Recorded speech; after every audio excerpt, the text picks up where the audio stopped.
Short. I will be skipping up some of my portions and reading only relevant portions. Jagadguru Adi Shankaracharya, the highest intellectual the world has ever produced, was unique in the history of thought as he combined himself the best qualities of a poet, philosopher, logician, Sahridaya, devotee, mystic, interpreter, commentator, religious reformer, and an organizer.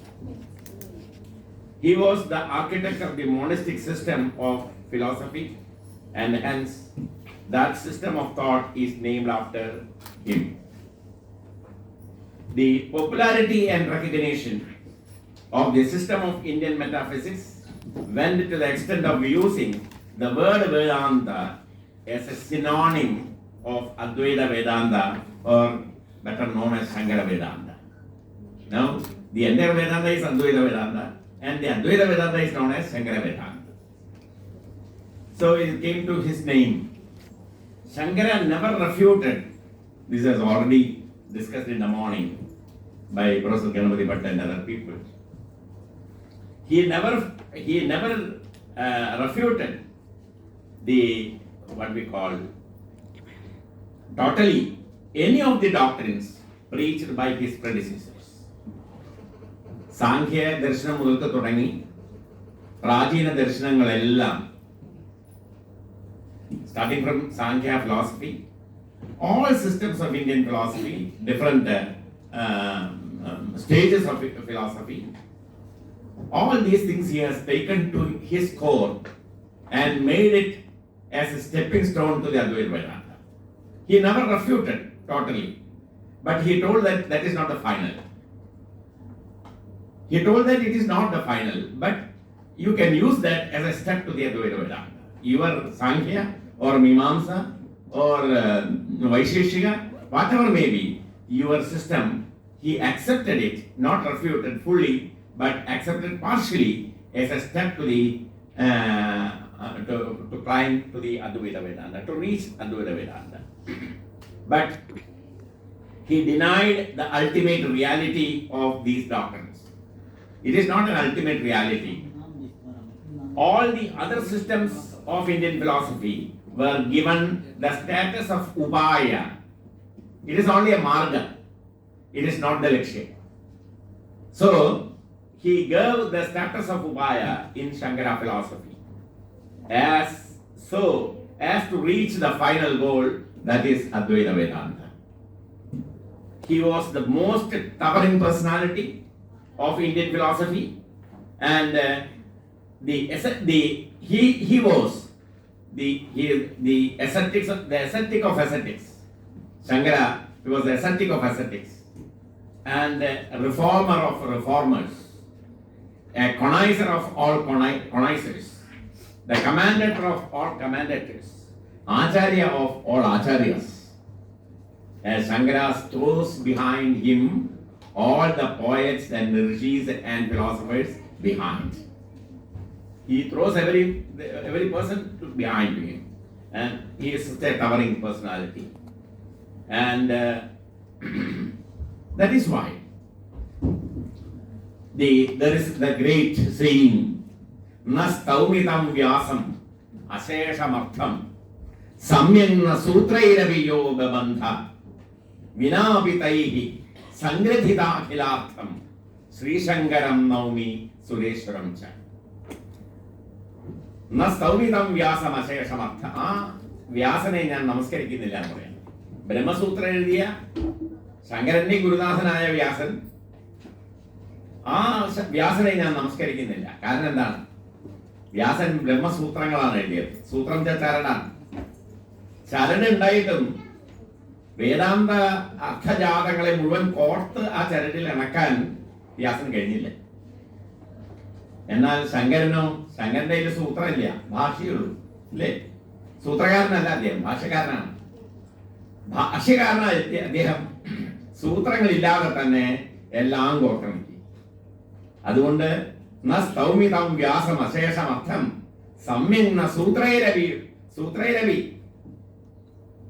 തന്ന ബബന്ധ. ആ അർത്ഥജാതം എന്ന ബബന്ധ, ആ അർത്ഥജാതത്തെ പുറത്തെടുക്കേണ്ടായില്ല. വിനാപി തൈ സൂത്രൈ, സൂത്രങ്ങളില്ലാതെ തന്നെ സംഗ്രഥിതാഖിലാർത്ഥം, വേദാന്താർത്ഥത്തെ മുഴുവൻ സംഗ്രഥനം ചെയ്ത ശ്രീശങ്കരം നൗമി, ശ്രീശങ്കരനെ നമസ്കരിക്കുന്നു. ഇതാണ് ശങ്കരൻ. ശങ്കരന്റെ ഗുരുനാഥന്മാരെ പോലും അദ്ദേഹം ശങ്കരൻ പുറമേക്ക് എറിഞ്ഞു, പിന്നിലേക്ക് എറിഞ്ഞു പറഞ്ഞില്ലേ, എല്ലാം അങ്ങനെയുള്ള ഒരു ടവറിംഗ് പേഴ്സണാലിറ്റിയാണ് അദ്ദേഹം. Here, that age cannot wither, nor customs stale the infinite variety of the genius called Shankara. He is the epitome of India. Even after more than thousands of years, the manifold effects of his gigantic impact in the form of commentaries, prakarana works, and sweet devotional hymns are palpable everywhere. He lived for only 32 years, but he continues in present tense. He continues scoring centuries. He is scoring the centuries even now, and scoring the centuries in the world of thought, life, and light. For Shankara's life is the shining example of the Indian philosophy and spirituality lived and applied to the daily life. He is an example of religion in action. Now, I will skip some of the questions due to the paucity of time. I will read, coming to the point. The Upanishads teach Nivritti and Nivritti Marga and the inward path to the self-realization, the realization of the individual self, that is one with the individual, that is what we call universal self. Individual self, it is supposed to be one with the universal self. Only a person who has given up his desires for the attainments of the pleasures of the world and the other worlds like Swarga, that transverse the path of realization. The means are different. For Pravritti Marga and Nivritti Marga, the means are different. Viveka, Vairagya, Samadhi Shatka, Samadhama, Samadhi Shatka, and Mumukshutva are the path for the Nivritti Marga.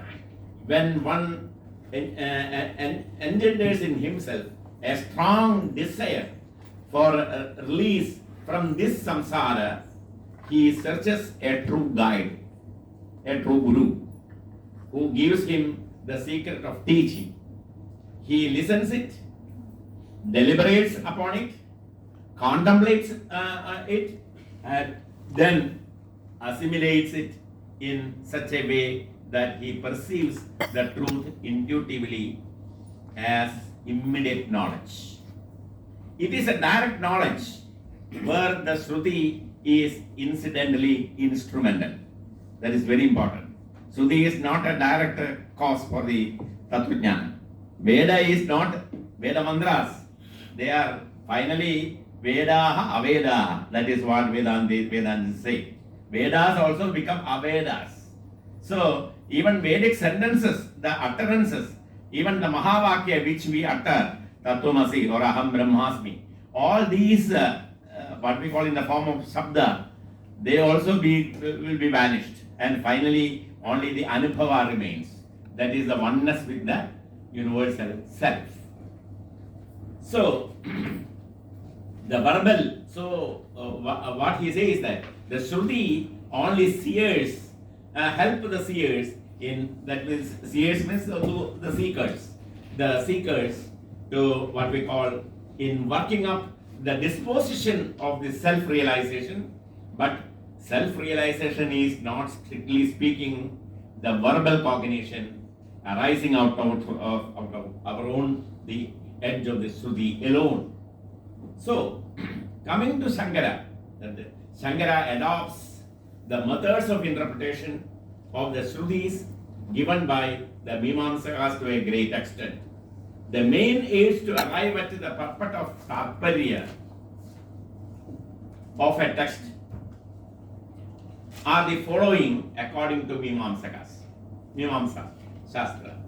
Upakrama, Upasamhara, all we know, Abhyasa, Apurvata, Bhalam, Arthavada, and Upapatti. The Mimamsa dictum is Arthaiga Vedagam Vakyam. That is regarding Arthaiga Vedagam Vakyam iti. That is what we call the dictum of Mimamsakas. All the text that has the meaning is like this. All the text that has a single purport is one, and it is unified text. It is a Mahavakya. So the different sentences and portions belong to Avandara Vakyas. They have unity of purport. The different sentences have they are to be strung together as a thread and interpreted to arrive at the purport of the entire text. If necessary, the details given in different distant texts have to be taken together. That is Gunopasamhara, what we call Niyama, it is called. And sometimes the gist of the Prakarana is given in a nutshell, in a key sentence, which is exclusively owned to be, or so to say, the Mahavakya. The Mahavakya in Vedanta.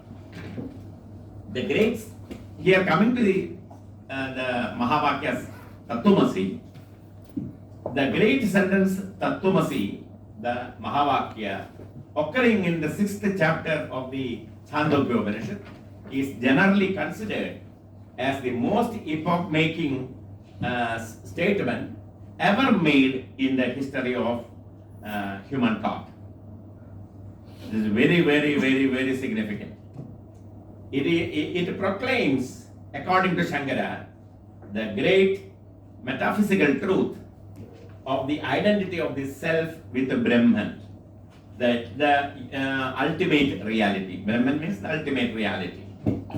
In the tradition of Advaita Vedanta, all later preceptors also have interpreted Tattvamasi as implying the metaphysical identity of the self. But a question may be raised here. Can Tattvamasi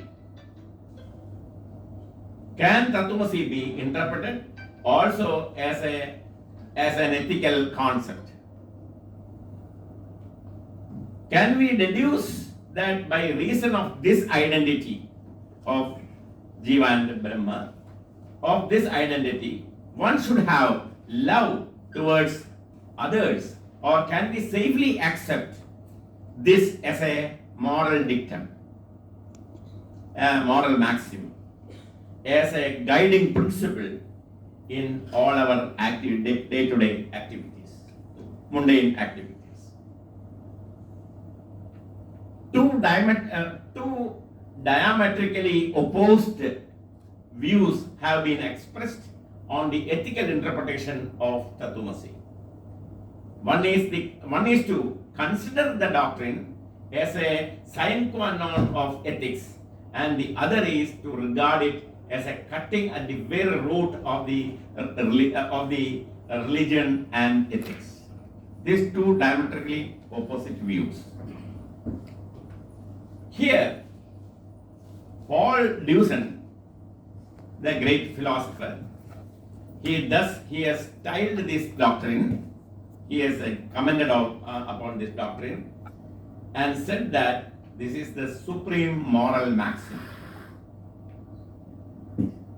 It is said, his own statement, Deusen's statement, "Thou shalt love thy neighbor as thyself is the requirement of the Bible," says Deusen. here.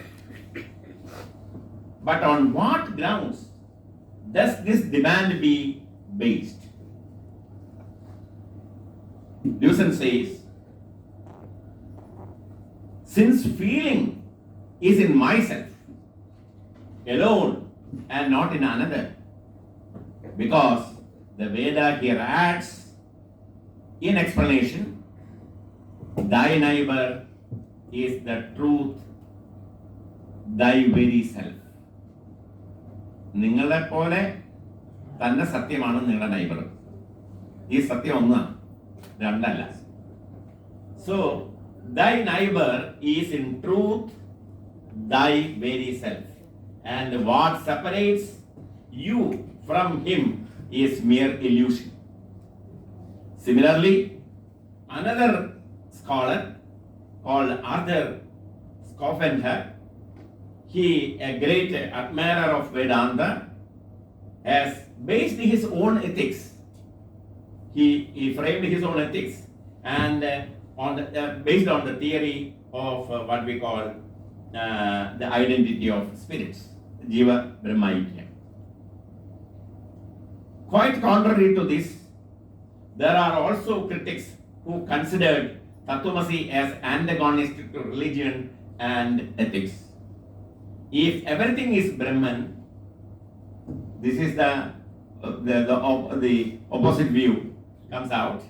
If everything is Brahman, why should any effort be made for the advancement of self or for the good of others? No other is there. Everything is Brahman. Then for good of others, what we have to do? Nothing to be done. So we become impassive. This is the basic question of M.M. Williams. He's a great philosopher. He has written the wonderful work called Comparative Religion, and his main bone of contention is this. In a similar way, a host of critics like Banquet, Albert Schweitzer, and so many other scholars, to name one or two, are of the view that the effect of such a doctrine on conduct is a complete detachment from the affairs of this life and renders social service what we call meaningless. According to these critics, if Tattvamasi is interpreted merely as implying the metaphysical identity, there cannot be any place for active ethics. For ethics always presupposes plurality or ultimate difference of one individual from the other individual. There should be ultimate difference between one individual to another individual, otherwise no ethics will work, no social concept will work. So society means there are a group of people, each individual is different.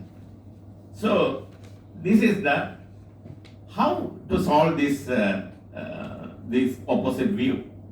The idea of personality as the central concept in dualistic systems seem to lay at the root of the view that Tattvamasi is against religion and ethics. The dualistic systems take the personality or ego of the individual and its difference as a basic requisite for ethics. Here the question may be asked that is it not the negation of individuality at the root of ethics rather than the affirmation? വാസ്തവത്തിന് ethics work ചെയ്യാൻ വേണ്ടത് നിങ്ങളുടെ personal ego ഉണ്ടാവലാണോ അതോ personal ego ഇല്ലാതാവലാണോ? Basic question അതാണ്. ശങ്കരൻ പറയുന്നത് personal ego ഇല്ലാതാക്കണം. അപ്പൊ പിന്നെ ഞാനും നിങ്ങൾ തമ്മിലുള്ള വ്യത്യാസമില്ല. പേഴ്സണൽ ഈഗോ ഇല്ലാതെ വരുമ്പോഴേ എനിക്ക് നിങ്ങൾക്ക് വേണ്ടി വർക്ക് ചെയ്യാൻ പറ്റുള്ളൂ. പേഴ്സണൽ ഈഗോ പോകണം. പേഴ്സണൽ ഈഗോ വേണം ഡ്യുവലിസ്റ്റിക് കോൺസെപ്റ്റില്. ദ്വൈത മാർഗത്തില് എസൻഷ്യൽ ആയിട്ട് വേണ്ടതാണ് എന്റെ you and me and you. ഈ ഭേദം ഇല്ലാതെ കണ്ട് ഡ്യുവലിസ്റ്റിക് കോൺസെപ്റ്റ് വർക്ക് ചെയ്യുകയും ചെയ്യില്ല. അപ്പൊ അതുകൊണ്ട് the dualistic concept of personality as real is in sharp contrast with that of Shankara. For Shankara, as long as the illusion of the personality remains, one cannot be truly ethical. Essential difference of individuals is incompatible with active ethics. For him, for Shankara, identity of the self is the root of ethics. That is, identifying oneself with others and the that will be the identifying oneself with the others and thus negates one's own individuality. This is his principle. The significant question here seems to be whether this identity is affirmed in action or in mere conceptual thought. ഇത് ഒരു അധരവ്യായാമം പോലെ, ഒരു മുദ്രാവാക്യം പോലെ, എവിടെയും ഉദ്ധരിക്കാവുന്ന ഒരു സാധനമായിട്ട് നമ്മൾ ഒരു ലിപ് സർവീസ് എന്ന് പറയില്ലേ, അതുപോലെ ഉപയോഗിക്കേണ്ടത് മാത്രമാണോ, ഇതൊരു കോൺസെപ്റ്റ് മാത്രമാണോ, അത് വെദർ ഇറ്റ് ഈസ് പ്രാക്ടിക്കൽ? ശങ്കരനോട് ചോദിക്കുന്നത്. ഈഗോ കംപ്ലീറ്റ് പോവുക എന്നുള്ളത് എത്തിക്സിന് അത്യാവശ്യമാണ്. എത്തിക്സ് വേണമെങ്കിൽ അവിടെ തീർച്ചയായിട്ടും ഇത് വേണം. ധർമ്മത്തിന്റെ ബേസിക് കോൺസെപ്റ്റ് ആയിട്ട് പറയുന്നത് തന്നെ ഈ വ്യക്തി നിഷേധമാണ്, വ്യക്തിത്വ നിഷേധമാണ്. അപ്പോ the doctrine of Tattvamasi is not something to be confined to the conceptual thought alone. അത് വെറും കോൺസെപ്റ്റ് മാത്രമല്ല, വളരെ പ്രാക്ടിക്കലാണ്. It must manifest in corresponding actions. A clue to this idea can be seen in Shankara's own statements scattered, that is, not in a single place, in several places in Bhagavad Gita Bhashya. In the context of the question of performing altruistic deeds, Loka Sangrahartham Karma, that is, altruistic deeds.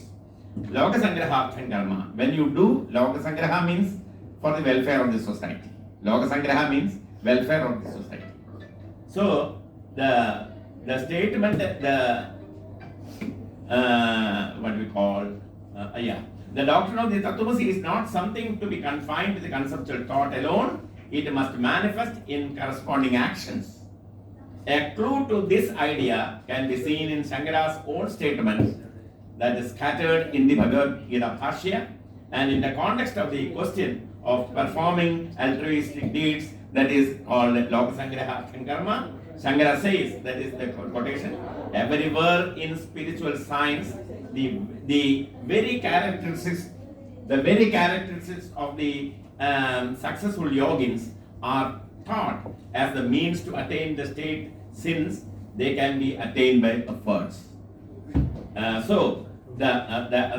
going to stop. I am going to conclude. And basing on this, the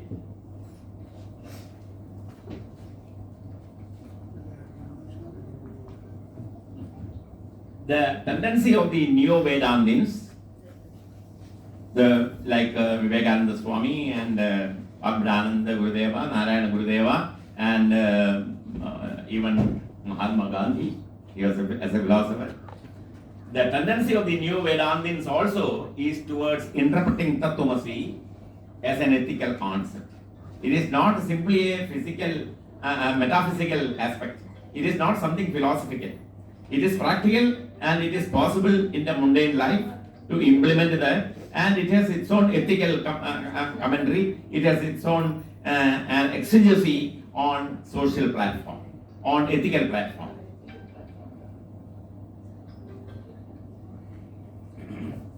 The two great Advaitins of modern India, Swami Vivekananda and Mahatma Gandhi, have based all their practical ethics on the non-duality of spirit, Advaita, or spirit preached by Shankara. About the golden rule, love your neighbor as thyself. That is, Swami Vivekananda observes here, though all religions have taught ethical precepts such as do not kill, do not injure, love your neighbor as thyself, etc., etc. Yet, none of these religions given the reason why you not kill, why you do not injure. There is no answer from them. They simply say that. But here there is an answer in Shankara's philosophy. He says that, yet none of them has given a reason. Why should I not injure my neighbor? To this question, there was no satisfactory or conclusive answer forthcoming until it was evolved by the metaphysical speculations of Hindus who could not rest satisfied with mere dogmas. So the Hindus say that, I am telling about the Indian culture in general. Hindu means not simply narrowing it as a religion. Here, that so the Hindu says that this Atman is absolute and all-pervading, therefore infinite. Therefore, by injuring one's neighbor, the individual actually injures himself. This is the answer for that. And all that we call ethics and morality and doing good to others, he further declares. Beyond that, further he says, is also but the manifestation of this oneness. This expression of oneness is what we call love and sympathy, and it is the basis of all our ethics and morality. With these observations, I beg to remain. I skipped most of my portions of the paper. I should have read it because we have to fear our chairman and my friend. So, with these observations, I beg to remain. Thank you for your patient hearing.